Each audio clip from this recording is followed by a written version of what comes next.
What's going on, everyone? Today we got a little bit of a different video. Sitting in front of me here is a 5-liter 302 that came out of one of my old Fox bodies that I unfortunately had to sell. If you pay attention to our Instagram, you would have noticed that a little while back we purchased a BMW E36 rolling shell. This motor is actually going to be the heart and soul of that car after we rebuild it. So the first thing that I'm going to start doing is I'm actually going to start taking the accessories off the front of the motor. Then after we're done taking those off, we'll move to getting the intake and the manifold off at the top, and then we'll go from there.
So now we have the intake off and the front accessories except for the crank pulley.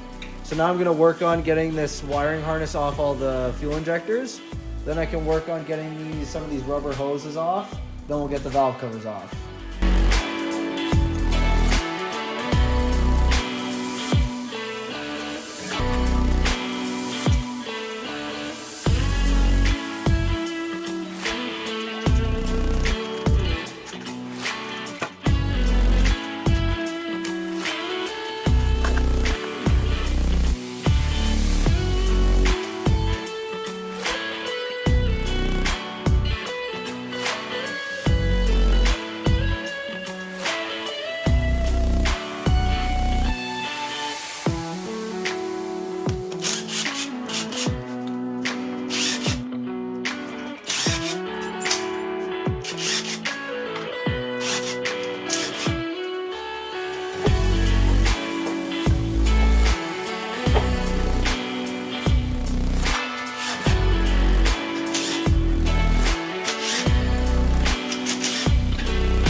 So now we got both the valve covers off, and you guys can see the rocker arms and the valve springs down here. Give you guys a closer look at that. Here is the other side.